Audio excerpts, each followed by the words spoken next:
Total Play presenta. Ven y compra en Maqueiros, autoservicio ferretero. Surtido, calidad, buen precio, solo en Maqueiros. Surtido, calidad, buen precio, solo en Maqueiros.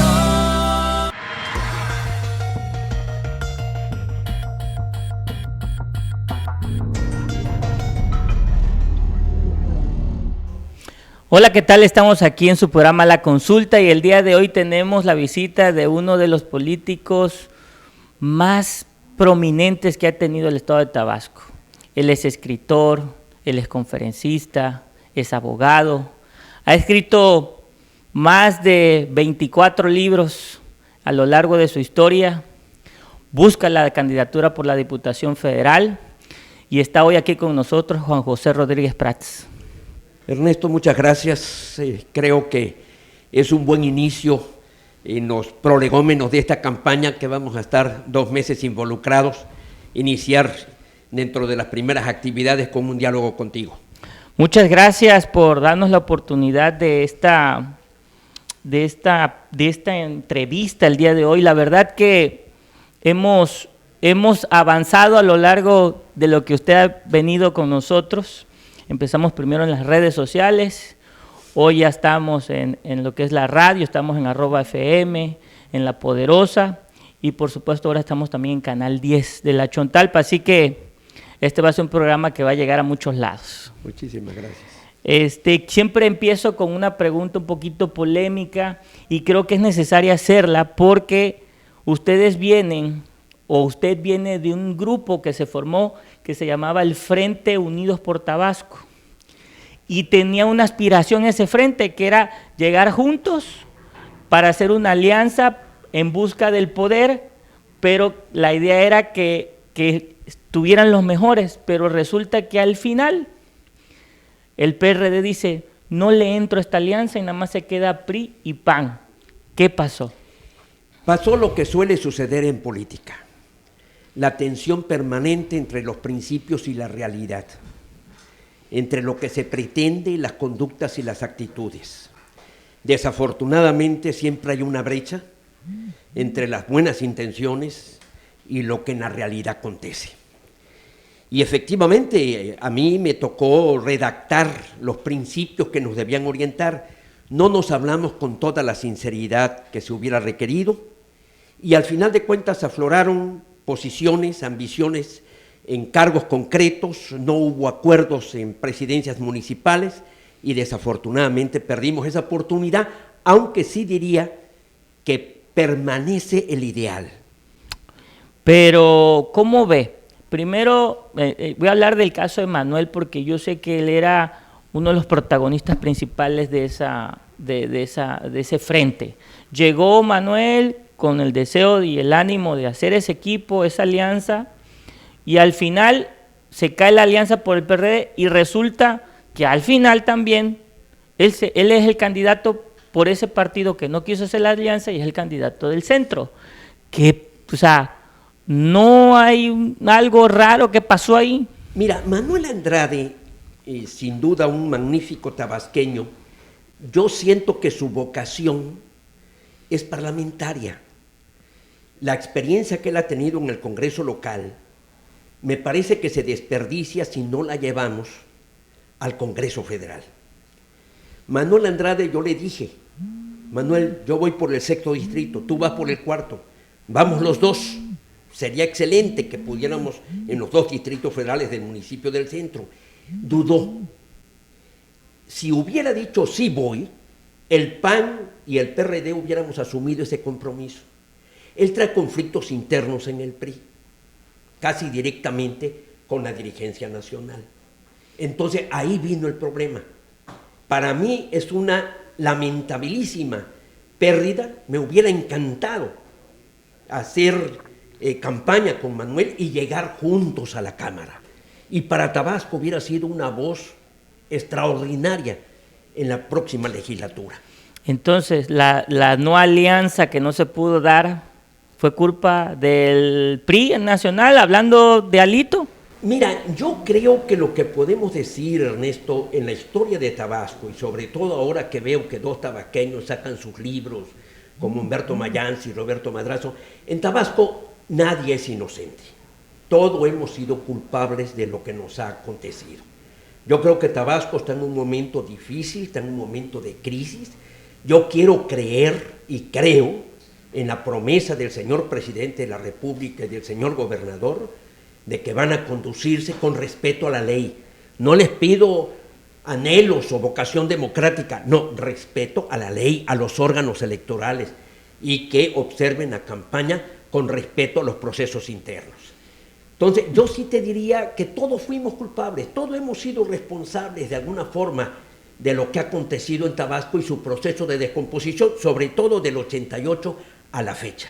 Y parte de esa culpabilidad también se rumora que metió las manos el gobierno en esa alianza que ya no se dio. Mira, no creo. No, yo platiqué con Dagoberto, platiqué con Pedro Gabriel, mi dirigente, platiqué con Javier Cabrera, con Juan Manuel Fósil. No, fue cuestiones de compromisos hechos, de malos entendidos, de actitudes de no sentarse oportunamente, de no hablarnos con claridad.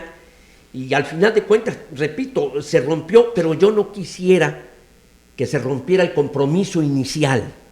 O sea, vamos a intentar enaltecer la vida política, dignificar la profesión de servir. Pero al hacer esto no confunden a la gente, porque estamos hablando que hay una alianza federal donde sí están los tres partidos, PRI, PAN y PRD, y regresamos a la local y es como una semi-alianza, porque solamente son en ciertos espacios solamente específicos. No confunden a la gente. Tienes toda la razón, las estamos confundiendo. No de ahora. En Tabasco no ha habido una lucha realmente ideológica, ni siquiera en el garridismo. Tomás Garrido funda el Partido Radical Socialista del Sureste, pero en realidad Tomás Garrido estimula el capital. Si podemos señalar una fecha en el que se empezaron a crear las empresas en Tabasco, es con Tomás Garrido, por eso se hacen las ferias. Él protege a los ganaderos, trae productos. Entonces, no ha habido una lucha ideológica. Sí, desafortunadamente, este lenguaje que en lugar de aclarar confunde, que eres de izquierda, eres de derecha, eres reaccionario, eres liberal. No, definitivamente creo que tenemos que irnos a lo elemental para ponernos de acuerdo en lo elemental. Ya después vamos discutiendo nuestras diferencias. Y también te diría que no por haber muchos partidos hay mejor democracia. España funcionó muy bien el bicameralismo. Y cuando comenzó con los indignados en el 2011 y que crea después Podemos, en la misma Chile, por ejemplo, si vemos muchas transiciones a la democracia, cuando hay muchos partidos se pulveriza y se confunde a la ciudadanía. Ojalá haya oportunidad en esta campaña de aclarar y de tratar de hacer entender cuáles son nuestras diferencias y qué es lo que está en juego. Tuvo voz de profeta Andrés Manuel cuando dijo que existía o se estaba iniciando un grupo llamado BOA, Bloque Opositor Amplio. Pues yo creo que le atinó porque lo hicieron. No, era evidente que íbamos a una alianza. No, eso él tenía elementos. Y lo de la calificación de BOA es con toda mala fe. O sea, el presidente no armó el juego y cayeron ustedes en la trampa del presidente. No, el presidente percibió lo que ya estaba aconteciendo. El presidente, tiene razón Andrés Manuel cuando dice que el presidente es el mejor informado del país. Y Andrés Manuel ya sabía que había intentos, y sobre todo por la amenaza de su gobierno, de que nos estábamos reuniendo para ir a la alianza. Y entonces crea lo de BOA, que sin lugar a duda es esa tendencia a descalificar, a agredir, que desafortunadamente ha contaminado tanto nuestra vida pública. A lo largo de este tiempo han pasado muchas cosas en el PAN. Por ejemplo, se separa Calderón y Margarita del PAN y crean su propio partido que es México Libre. Al final no logran ser el partido elegido para participar. Y ahora después se vuelven a unir con el PAN, después de que lo habían criticado, después de que habían hablado pestes de él, ahora también el PAN lo busca. ¿Qué pasó ahí? ¿Qué se entiende? ¿Es amor apache? Mira, ¿Cómo lo podemos ver? Felipe Calderón y Margarita son producto panista, son panistas de placenta, son de familia panista. Margarita aspiró a ser la presidenta del PAN Y desde mi punto de vista, ahí fue donde creo que cometió un error, y se lo dije a ella personalmente. Cuando dijo, ya no voy por el PAN, ahora voy por la presidencia de la República. Creo que eso fue un error. Y ellos tienen una gran presencia dentro del PAN, hay una corriente felipista dentro del PAN. Entonces ahí vino una serie de confrontaciones que nos llevaron a un conflicto interno en donde Felipe pedía prácticamente que se postulara a Margarita, y ya Ricardo Anaya era presidente y también tenía esa aspiración. No se pudo superar esa confrontación internamente y vino el desgarramiento. Ahora yo celebro, y qué bueno que regresen, porque sin lugar a dudas enriquecen. Felipe es un hombre que conoce como pocos la historia del PAN. ¿Tiempo y circunstancia? Tiempo y circunstancia y madurez, o sea, que no nos gane el momento, que no nos gane. Hay que tener siempre, lo decía Castillo Peraza, mirada de horizonte. Fue justo, y con eso me voy al corte porque ya se nos acabó el primer bloque. ¿Es justo lo que le sucedió a México Libre, que no lo hayan dejado pasar como partido? No. Dice el presidente que fue justicia divina. No me lo responde ahorita que regresemos al corte. Ahorita que regresamos en la consulta. Desafortunadamente siempre hay una brecha entre las buenas intenciones y lo que en la realidad acontece. Y efectivamente a mí me tocó redactar los principios que nos debían orientar. No nos hablamos con toda la sinceridad que se hubiera requerido, y al final de cuentas afloraron posiciones, ambiciones en cargos concretos, no hubo acuerdos en presidencias municipales y desafortunadamente perdimos esa oportunidad, aunque sí diría que permanece el ideal.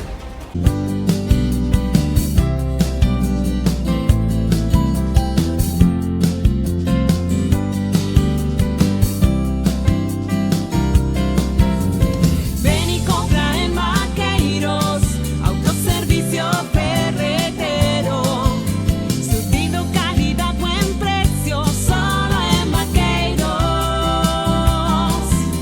Surtido, calidad, buen precio, solo en Maqueiros. Yo siento que su vocación es parlamentaria. La experiencia que él ha tenido en el Congreso local me parece que se desperdicia si no la llevamos al Congreso Federal. Manuel Andrade, yo le dije, Manuel, yo voy por el sexto distrito, tú vas por el cuarto, vamos los dos. Sería excelente que pudiéramos en los dos distritos federales del municipio del centro. Dudó.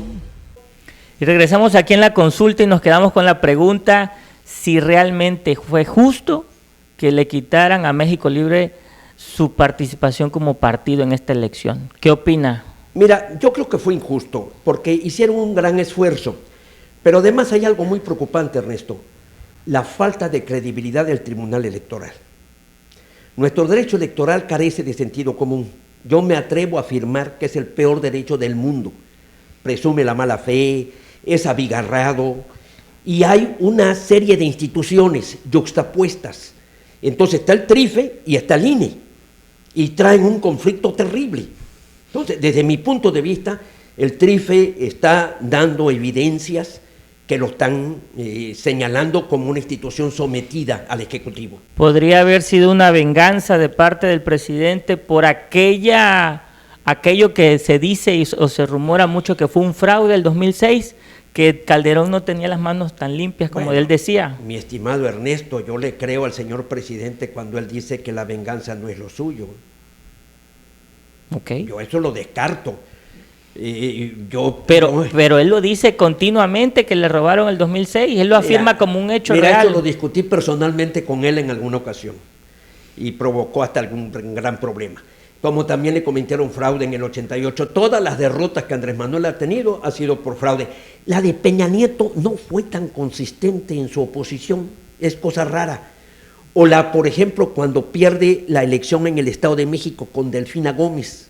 Allí Morena bajó en el Estado de México su agresión hacia esa decisión que desde mi punto de vista fue una elección totalmente sucia, en donde gana Alfredo del Mazo. Bueno, se rumora, y voy a cambiar, tenía otra pregunta, pero tocando el tema que usted dice, que no ve que el presidente ha sido como que muy condescendiente con algunos espacios y que no los ha peleado tanto. Se rumora que hay un pacto Enrique Peña Nieto, Andrés Manuel. Bueno, mira, hay una frase en la toma de posesión de Andrés Manuel que a mí me hizo brincar de mi silla cuando lo estaba yo viendo, el reconocimiento que le hace a Peña Nieto por su imparcialidad en el proceso electoral. Eso en la toma de posesión se lo dice a Peña Nieto. Pero le reconozco, Peña Nieto se involucró en el proceso federal, pero hasta la cocina. Bueno, pues prueba de ello fue que a Anaya le dicen que es un candidato corrupto, le sacan una serie de cosas y al final, después de la elección le dicen, ay, perdón, no fue cierto, ¿qué pasó ahí? Mira, yo no quisiera afirmar que hubo un pacto, no tengo los elementos, sería una presunción muy audaz de mi parte, pero cuando menos sí hay varios indicios que me llevan a la sospecha. Entonces, Felipe Calderón, ya regresando a Felipe de nuevo, para legitimar su presidencia, ¿se le ocurre la guerra contra el narco? No, mira, el problema de la inseguridad en México es el problema número uno. Yo creo que demanda un esfuerzo, empezando por la policía municipal. Si vemos el artículo 115 de la Constitución, el servicio de seguridad lo debe otorgar el ayuntamiento, el municipio. Entonces, debió haberse iniciado desde ahí, no ha habido continuidad. Y Andrés Manuel da la espalda a lo que se había hecho en gobiernos anteriores y crea la Guardia Nacional. Desde mi punto de vista, militarizando ya todo el esquema de ataque al crimen organizado. Pero el problema de inseguridad es un problema muy grave, muy serio, que requiere la permanente atención y coordinación. Pero no es culpa de Calderón. Es una secuencia. Calderón respondió a una petición de Lázaro Cárdenas Batel el 14 de diciembre de 2006, o sea, a los escasos días de haber tomado posesión Calderón, le hace la petición Lázaro Cárdenas de que ya no puede con la familia. Y el 7 de enero Calderón llega a Lázaro Cárdenas y va con el uniforme y con el general y el gobernador. Fue eso el 2007. Entonces, como mandando una señal. Yo recuerdo nada más un pequeño paréntesis, porque recuerdo las memorias de Edward Kennedy, de que tal parece que en los ejecutivos hay una muy obsesionada inclinación a que si tú le turnas algo al ejército, se resuelve automáticamente. El ejército tiene todos los instrumentos para resolverlo, y no es así. Desafortunadamente creo que ahí sí fue un error de Calderón de inicio, pero eso de que él es el culpable y de que le dio un golpe al avispero, eso se le ha revertido esas palabras al mismo presidente López Obrador. A lo largo de todo este tiempo, la llegada del PAN como poder alterno en la entrada de Vicente Fox, se rumoró o han escrito libros recientemente que dicen, y políticos tabasqueños, que la sucesión del PRI, que la transición que pasara al PAN, fue un pacto que hizo el PAN para que pasara lo del Fobaproa, que es un endeudamiento muy fuerte, y Zedillo quería opinar acerca del gobierno o de lo que estaba sucediendo en México, y dijo el presidente, primero aclárame qué pasó con el Fobaproa para que puedas hablar de este gobierno. Mira, mi estimado Ernesto, desafortunadamente los políticos que nos gusta mucho el misterio y los brujos de Catemaco, y también nos encantan las tesis de conspiración. Esto ha sido estudiado por muchísimos pensadores y estudiosos. Es una cachetada al pueblo de México decir que la alternancia en el 2000 correspondió a una conspiración o a un pacto de las élites. Definitivamente eso no es cierto. El haber llegado a la alternancia es un esfuerzo denodado del pueblo de México, de sus instituciones, de todos los partidos, inclusive el PRI, porque el PRI hace reformas que van consolidando instituciones y se da el tránsito. Eso decir fue un pacto me parece una enorme irresponsabilidad, sobre todo porque ni siquiera tienen todos los elementos. Ahora sí quiero decirte algo. En el 95-96, siendo Santiago Oñate presidente del partido, Manuel Bartlett y Roberto Madrazo operaron, y ahí tomó la palabra Raúl Ojeda, para presentar la propuesta de que se requiriera tener cargo de elección popular para aspirar a la presidencia de la República. El candidato de Ernesto Zedillo era José Ángel Gurría. Ahí sí, por eso le cuesta la cabeza a Oñate. Oñate baja, estaba en su oficina y le ruega a Raúl Ojeda que retire la propuesta, pero ya la asamblea estaba enardecida. Pero el presidente Zedillo desde luego que apoyó a la Bastida, tan es así que están los 1.500 millones de pesos del Pemex Gate para su campaña. O sea, esa es una afirmación tremendamente audaz y atrevida y repito, es una bofetada al pueblo de México. ¿El Fobaproa es un gran robo para México? El Fobaproa es la decisión más inteligente del Estado mexicano desde hace varias décadas y estoy dispuesto a sostenerlo en cualquier foro. Yo lo defendí en la Cámara de Diputados mientras mi amigo, porque es gran amigo mío, quiero decirte que yo en mis saberes, después de más de 50 años de vida política, son las amistades que he preservado. Porque preservar amistades en la política es en las condiciones más adversas. Pero ¿cómo definiría haber rescatado a todos los grandes millonarios y banqueros de este país y decir, sí, que decir que es positivo? No sé cómo le definiría en una palabra, porque el pueblo de México así lo percibe y creo que el presidente ha sido muy audaz en decir que eso está mal. Ahora sí te quiero decir que me vas a tener que conceder un poquito más de tiempo, porque me exiges mucha brevedad y mucha contundencia, pero sí me quiero remontar a ciertos datos. Primer dato, el presidente manda, yo estaba en la Cámara de Diputados, el proyecto de presupuesto 530,000 millones de pesos, porque el FOA aprobara Fondo de Protección al Ahorro Bancario. Esto lo presidía Javier, me ha costado mucho, Arriguninaga, un apellido que me es difícil pronunciar.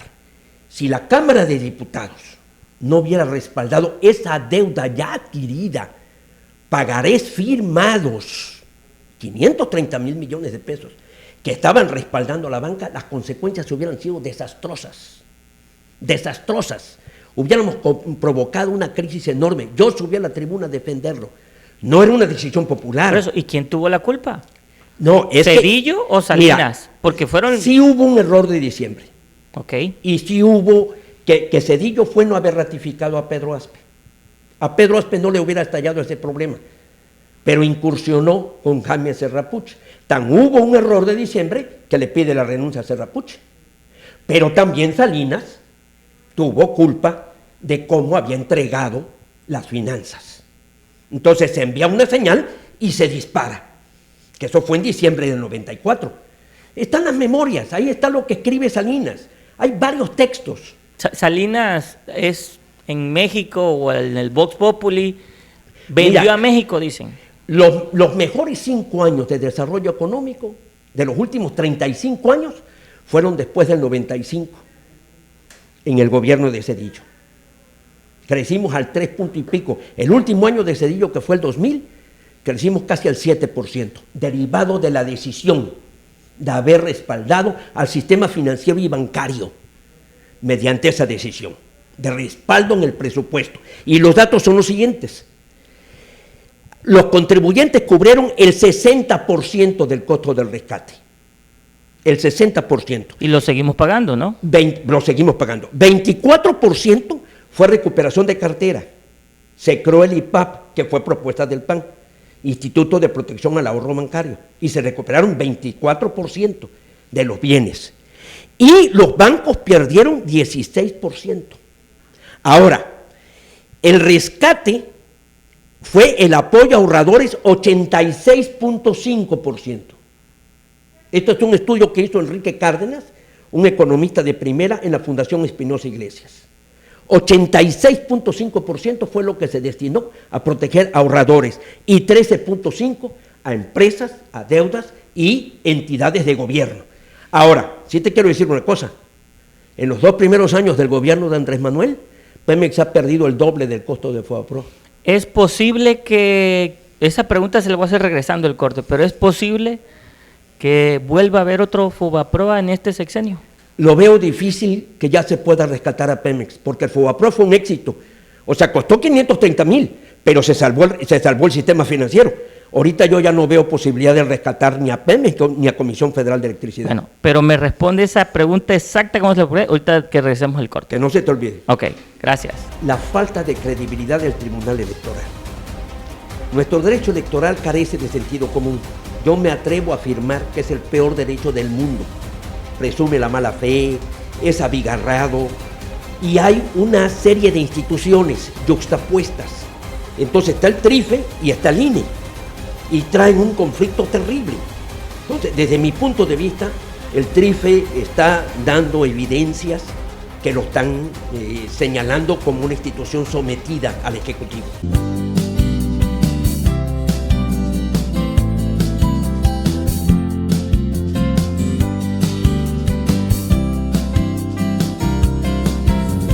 Ven y compra en Maqueiros, autoservicio ferretero.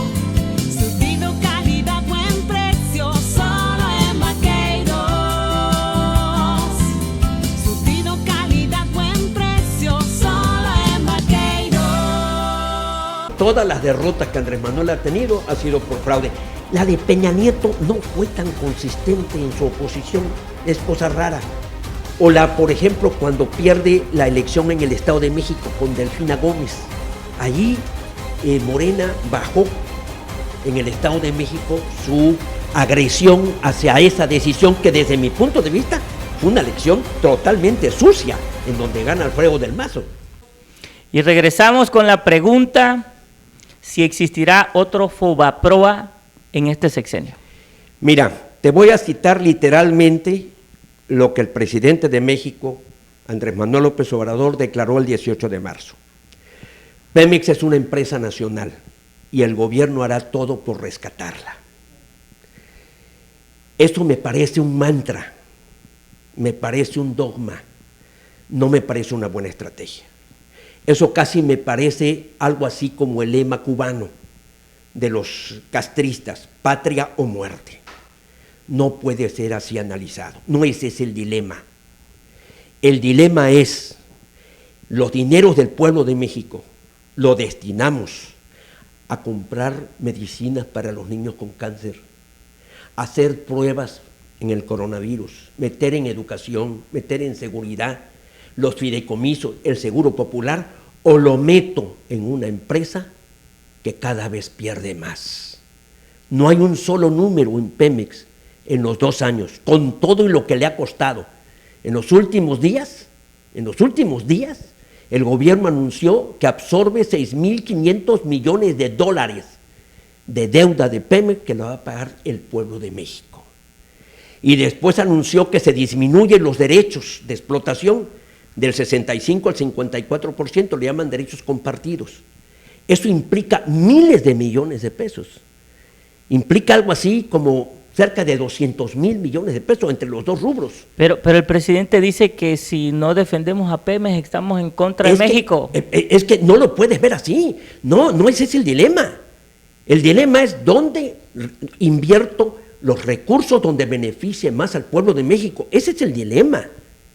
Pero si tienes unas refinerías que 10 trabajadores hacen lo que en cualquier otra lo hace uno, quiere decirte que Pemex tiene 6 refinerías en México, pero tiene una operando en Houston, en asociación con la Shell. Esa tiene utilidades, pero en las 6 de México pierde. Y el mayor robo está adentro de las refinerías y produce combustible de pésima calidad. El Estado, como propietario y emprendedor, es malo. Pemex desde el origen fue una carga para el Estado.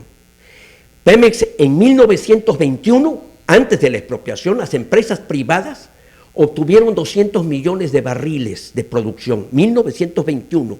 ¿Sabes cuándo alcanzó Pemex esa producción? Hasta el 73, cuando se descubrieron los campos en Reforma. La mejor época de Pemex fue en el PAN. La mejor época vino en realidad un periodo muy breve, que fue cuando salimos a pedir prestado, que fue cuando López Portillo pronunció aquella frase fatal: México debe educarse para administrar la abundancia. Y un error fatal de Oteiza, porque Díaz Serrano había bajado $2 el precio del petróleo para no perder mercado. Oteiza entra y dice, barril que no compre una nación lo perderá para siempre. Y México pierde el mercado. Exportábamos 1.500.000 barriles, nos quedamos en 300.000. En sus memorias, Díaz Serrano dice, hasta acá se escucharon las carcajadas de los países árabes, de la OPEP, que celebraban que habían conquistado el mercado que tenía México. Esta historia la tenemos que poner en blanco y negro, no es una cuestión de que te tengas que envolver en la bandera nacional. Mientras sigamos con esa tesis, desafortunadamente el debate energético está cundido de mitos, de fantasías y de mentiras. Lázaro Cárdenas expropia, sí, y le dice a los empresarios, no les voy a pagar lo que está en el subsuelo, porque eso ya pertenece a la nación derivado de la Constitución del 17. Les voy a pagar el derecho superficitario, o sea, lo que está arriba. Sí, nada más que salió Lázaro Cárdenas. Y Ávila Camacho y Miguel Alemán le pagaron hasta la risa a los empresarios. ¿Por qué no hubo conflicto? Miguel Alemán tuvo que meter al ejército para parar a los trabajadores de Pemex. Hay dos mexicanos extraordinarios de ideología diferente. Silva Herzog, Jesús Silva Herzog en 1940 y Manuel Gómez Morín. Los dos en 1940 tienen textos en donde hablan de lo mal que está Pemex en ese año. En el 40 dice Jesús Silva Herzog en sus memorias que se llama Una vida en la vida de México, que fue a un acuerdo con Lázaro Cárdenas y le dijo, señor, declare un conflicto económico, así está Pemex. Y los líderes obreros, dice que se sorprendió Lázaro Cárdenas que no tenía información y al ver que no hizo nada, renunció Silva Herzog. Y Gómez Morín le contesta el 28 de febrero un discurso a Lázaro Cárdenas, porque Lázaro Cárdenas habla de una empresa exitosísima y dice, no es cierto, hay corrupción, hay burocracia, hay empleomanía, está siendo erráticamente manejada, y eso desafortunadamente se vino dando en todas las administraciones. Entonces López Portillo, cuando vio que teníamos los hidrocarburos en el subsuelo, que se hablaron de que se dispararon las reservas probadas, empezó a pedir prestado en todo el mundo. Efectivamente, en el gobierno panista de Fox, sobre todo el 2004, fue cuando se llegó a 3.400.000 barriles. Ahorita estamos a la mitad en producción, porque estaba Cantarell con todo y estaba el barril a más de $100. Pero después no hubo reformas porque se opusieron, reformas que presentó el Partido Acción Nacional en el poder, tanto Fox como Felipe Calderón, y estamos pagando las consecuencias. Este tema es de una enorme importancia, mientras no lo veamos en blanco y negro, porque ahí están las calificadoras ya diciéndole, Pemex es una empresa quebrada, son las calificadoras. Pero me gustaría nada más cerrarlo con una palabra. ¿Quién tuvo la culpa de que Pemex esté así? Es una historia. Eduardo Suárez era secretario de Hacienda de Lázaro Cárdenas. Y Eduardo Suárez dice, no fue un proyecto económico ni rescatar una empresa, fue el fin de un conflicto obrero-patronal. Porque los empresarios se negaban a acatar el laudo de la Suprema Corte. Lázaro Cárdenas fue valiente, fue en defensa de la soberanía, pero lo seguimos viendo como un mito. Lo seguimos viendo, por ejemplo, en incorporar en la Constitución áreas estratégicas, la petroquímica, y resulta que no pueden invertir los particulares, pero tampoco el Estado interviene. ¿Y cómo quedamos? Siendo más dependientes que nunca. Bueno, quiero cambiar de tema porque yo creo que es un tema muy profundo y creo que debería militar un solo programa para eso, pero quiero conocer un poquito más de por qué. Usted sí tiene las dos, usted esta alianza, yo creo que sí le combina a usted porque usted estuvo en el PRI y ahora está en el PAN. ¿Sí? Entonces esta alianza del PRI y el PAN, usted tiene de los dos lados. Tuvo 24 años en el PRI y 27 en el PAN actualmente. ¿Por qué se sale del PRI y por qué después se va al PAN? En primer lugar te quiero decir que el mejor periodo de avance democrático fue lo que dice Andrés Manuel el PRIAN. Gracias al PRIAN se hicieron las reformas que lo llevaron a la presidencia de la República mediante el voto. Eso lo tiene que reconocer Andrés Manuel, si tuviera un poco de memoria y de gratitud y lealtad. Andrés Manuel nunca hubiera sido presidente por dedazo en el viejo esquema priista. ¿Por qué llegó? Porque el PRI y el PAN crearon las instituciones y permitieron la transición. Y esto fue gracias a don Luis H. Álvarez en el 88, que se sentó con Carlos Salinas de Gortari e hicieron las reformas para permitir la transición, no la conspiración de la que hablan Mayanzi y Roberto Madrazo. ¿Por qué renuncié? Yo estoy agradecido con el PRI. A mí el PRI me hizo. Mario Trujillo fue mi mentor. Me mandó a ser presidente del PRI a los 27 años. Y trabajé en el PRI y tuve ascensos. Pero de ahí vino la Secretaría de Gobierno. Y por ahí dicen que lo traicionó también. No. Mira, lo que sucede, cómo se pelea una posición, cómo se peleaba en el viejo PRI una posición. Agarrabas tu currículum debajo del brazo y empezabas a recorrer oficinas. Aquí estoy, apóyenme, miren, yo he hecho esto, yo puedo hacer esto. Eso fue lo que hice, yo quería ser senador. Cuando a mí me corre el licenciado Urría, y le guardo un gran aprecio y un gran afecto, y me corre con razón, porque yo había cometido errores como secretario de Gobierno, y fue una buena decisión que me sustituyera Enrique Priego. Enrique Priego fue un magnífico secretario de Gobierno. Yo no me quería venir porque me estaba yo realizando como diputado federal. Cuando yo regreso, me convierto en el mejor diputado federal. Y eso lo puedes ver en el diario de debates. Pero después busca la gobernatura. No. ¿Y no fue eso lo que hizo que se saliera del PRI? No des brincos.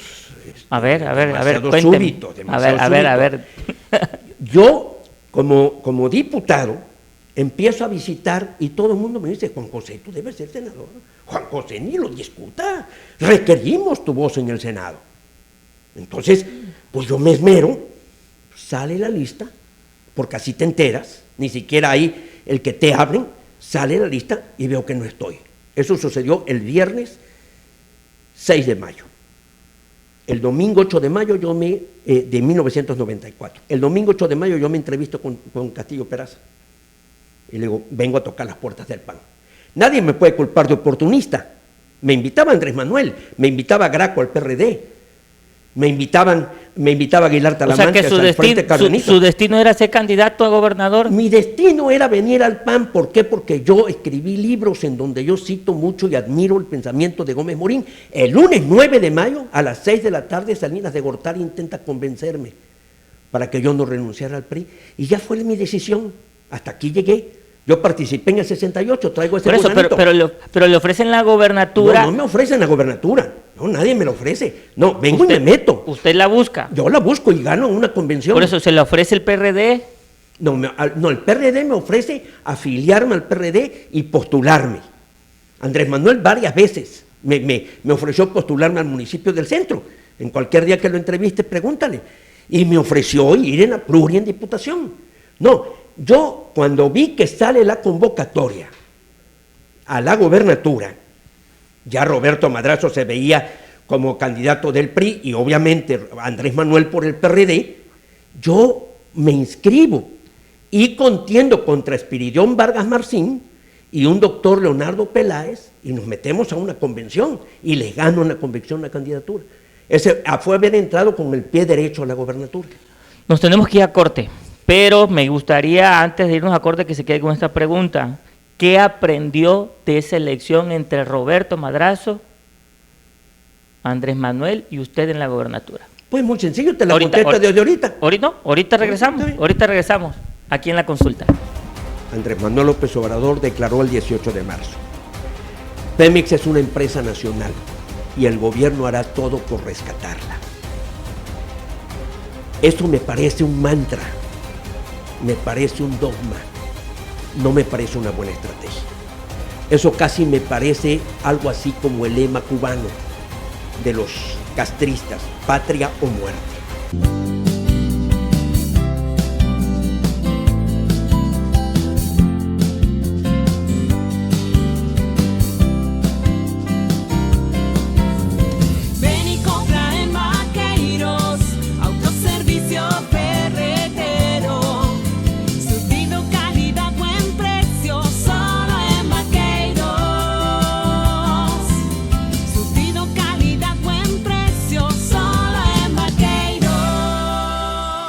Andrés Manuel varias veces me ofreció postularme al municipio del centro.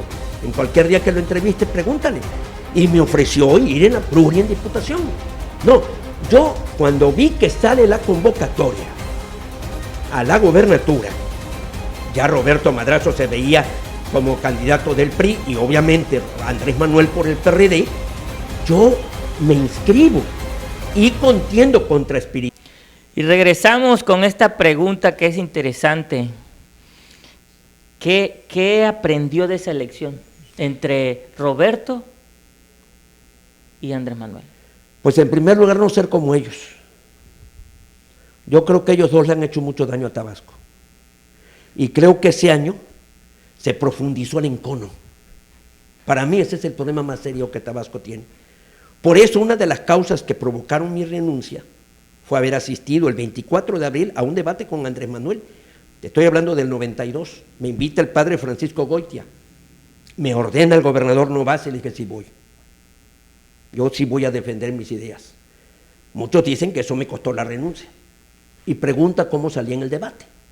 Pero para mí, ventilar ideas, deliberar, confrontarnos, pero con respeto, es algo fundamental. Eso puedo decir que es lo que aprendí de ese paso en la Secretaría de Gobierno y de mi contienda en el 94. Ok. ¿Qué propuestas tiene para toda la Diputación Federal, todos los municipios que está Cotalpa, Centro, Jalapa y Teapa? Mira, dos cosas. En primer lugar, soy un parlamentario profesional. Y vas a decir que presuntuoso eres. No, me acredito, porque tengo libros escritos publicados por el Instituto de Investigaciones Jurídicas. Uno que se llama La política del derecho en la crisis del sistema mexicano y otro que se llama Desencuentro y parálisis en el Congreso mexicano. Que por cierto, usted me acaba de regalar este libro el día Este de es hoy. mi último. Le agradezco. Este es su último libro. Este es mi Cartas último. a un joven político. Esta es una invitación a hacer política. Pero esos dos libros son jurídicos. La transición política de alguna forma fracasó por fallas del Poder Legislativo. La función principal del Poder Legislativo es discutir las iniciativas. Estamos obsesionados con hacer leyes. Yo he presentado muy pocas iniciativas, no habrá más de 10, pero cada iniciativa que enviaba el Ejecutivo yo me metí a la comisión correspondiente a estudiarla y a subir a la tribuna. Por eso tengo 541 intervenciones en la tribuna, en mis 15 años de legislador. ¿Y con cuántas querría cerrar si gana? Pues cuando menos llegar a las 600, para no ser tan humilde. Cuando menos, a ver si lo logro. A ver qué se me ocurre. Entonces, mi primer trabajo, el trabajo parlamentario profesional, contrapeso, señalamiento, aportación, debate, saber deliberar. Octavio Paz dice que la democracia es saber discutir. Eso lo sé hacer. ¿Y cuál comisión le gustaría estar? Mira, eso es relativo porque te puedes meter en cualquier comisión. Sí le daría yo prioridad a la cuestión de la tierra. Yo participé cuando terminó el 27 constitucional, haber terminado el reparto de la tierra. Es una de las cosas que más me enorgullece, porque esa fue una política totalmente equivocada de Lázaro Cárdenas. Se destruyó riqueza y se repartió miseria.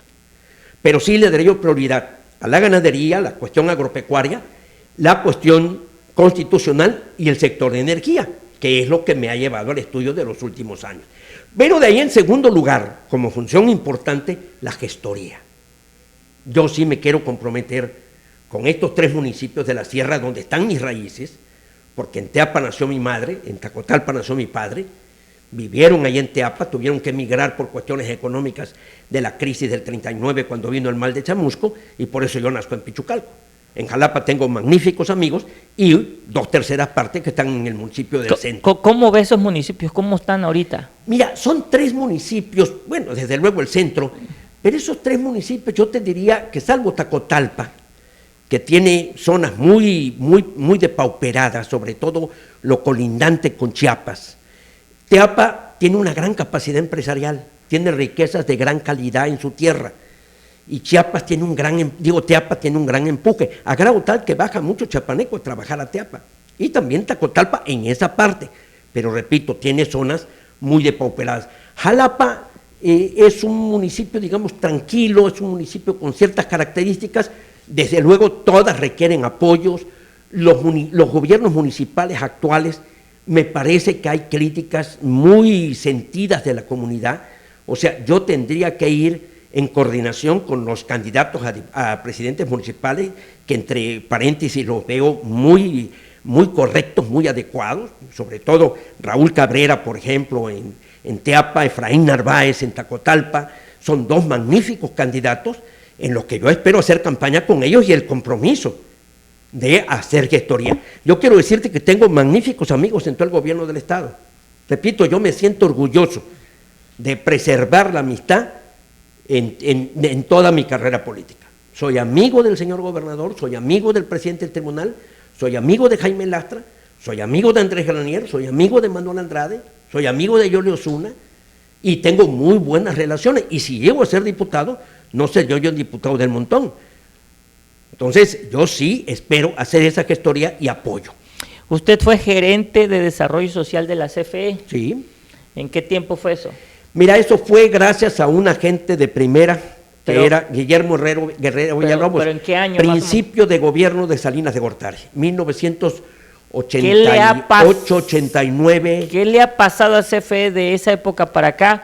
Porque en este momento están pasando muchas cosas. Apagones. Cambiamos a la tarifa 1F y a algunos sí les llega, a algunos no les llega. El manejo de las presas, se prometió que no nos íbamos a inundar y nuevamente CFE, al parecer, manejó mal las presas, se inundó otra vez Tabasco. Quiso el gobernador demandar a Manuel Bartlett, al final el presidente dijo no, Manuel Bartlett no es culpable, no se hizo la demanda al final.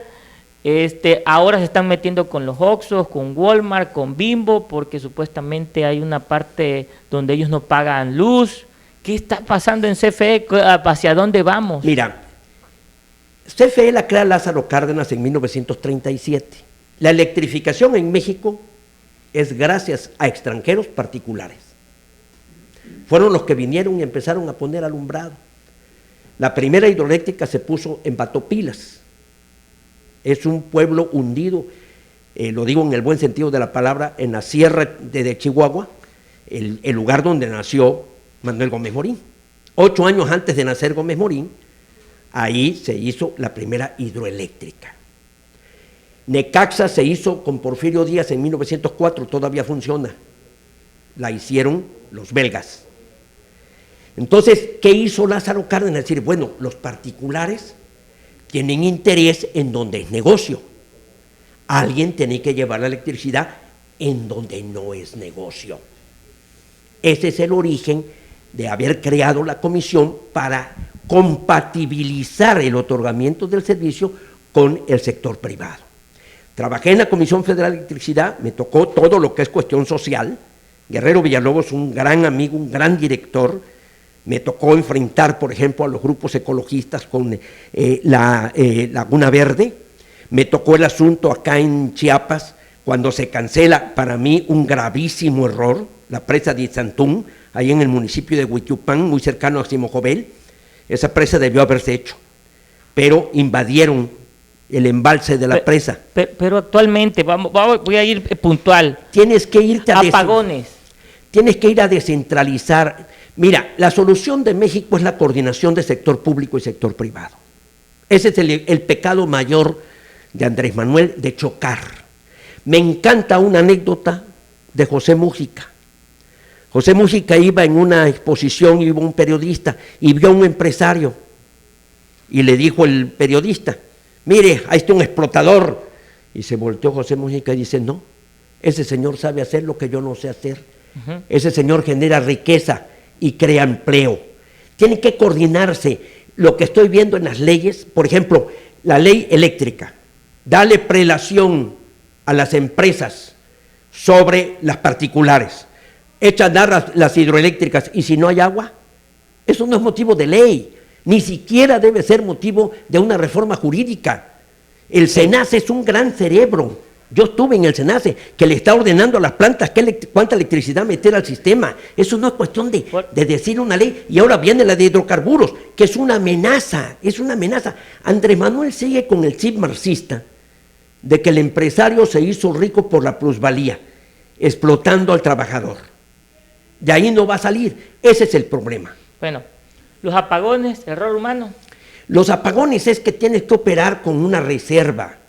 El sector eléctrico tiene que tener un 30% de reserva. Por eso no. Ahora, somos dependientes, somos vulnerables. A esto nos llevó el nacionalismo revolucionario. Ok. Entonces, error humano. Eso es error de muchas administraciones. Ahorita lo que tienes que hacer es diversificar las fuentes de energía, darle prioridad a las fuentes renovables. Ahora, si hay inversión privada, que venga.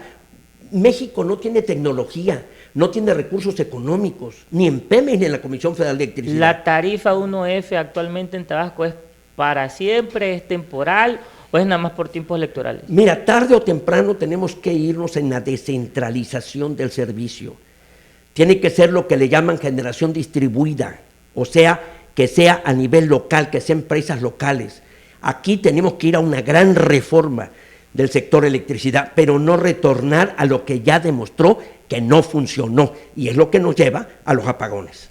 Oxxo, Bimbo, Walmart, ¿es cierto que están siendo subsidiados? Organizar el mercado eléctrico es muy difícil. Hacer una reforma que empezó Thatcher en Inglaterra, después vino Chile, porque empezaron a decir ya no puede el sector público y empezaron a darle a la iniciativa privada a esas empresas. Y entonces, ¿cómo haces un mercado de un producto tan delicado como es la electricidad, que se consume en el momento en que se produce? Entonces creas una comisión reguladora de energía, fortaleces el SENACE y das piso parejo en la competencia. Entonces ahora Bartlett y la misma Rocionale, o en Pemex y en la Comisión Federal de Electricidad, dicen no. ¿Por qué vas a consumir una electricidad tú menor, aunque la produzcas? No, te voy a someter a las tarifas eléctricas de la comisión. Por eso hablan de esta diferencia. Pues si es una diferencia, porque ellos hicieron una inversión en parques eólicos. Lo que le pagan a la comisión es el porteo en la transmisión. Es algo que tiene que ser puesta en diferente contexto. ¿Se va a meter en este tema cuando sea diputado federal? Es mi tema. Yo lo defendí en el 92. En el 92, Salinas de Gortari, vino las primeras 5 figuras de inversión privada que se crearon en la Ley de Servicios Públicos de Energía Eléctrica: cogeneración, productor independiente, pequeño productor, producción para el exterior y autoabasto. Tenemos 2 últimas preguntas, ya se nos fue el tiempo, cortas las 2, tenemos 1 minuto. Sí. ¿Qué cambiaría o qué haría usted como diputado para que estuviera mejor este país, nuestro Tabasco? No sé. Contribuir de nuevo a la concordia, a la reconciliación, a saber discutir, a saber confrontar ideas. México requiere de un discurso político diferente y requiere de una clase política diferente que llegue a acuerdos para beneficio de todos. Nadie resuelve el problema de México, de Tabasco, con una casa dividida. Ok. Para cerrar, ¿qué mensaje le deja a los tabasqueños hoy que buscan ser diputado federal? ¿Cuál es el mensaje hacia el pueblo de Tabasco? Que por favor se involucren en la campaña. La política se deteriora, se degenera en tanto la ciudadanía le dé la espalda a la política. La única forma de corregir la política es con mayor participación. Yo le pediría a la ciudadanía que se involucre, que pondere, que compare a los que aspiramos, que vea los mensajes, que no se guíe por la dádiva, por el compromiso, por simplemente por la oferta de ayuda. No, que vea quién puede desempeñar mejor el cargo. Bueno, con esto cerramos la consulta. Quiero darle las gracias a nuestro candidato a diputado federal, que hoy estuvo con nosotros.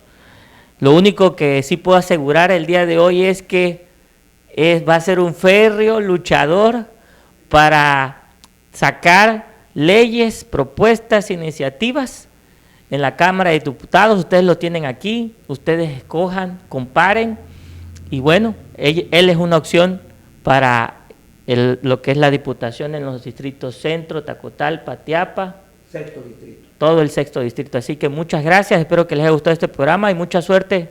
Muchas gracias a ti. Mientras existan medios que nos permitan el acceso y procuren que haya un suelo parejo en la campaña, pues avanzaremos en este difícil tránsito hacia la democracia. Bueno, esto fue La Consulta.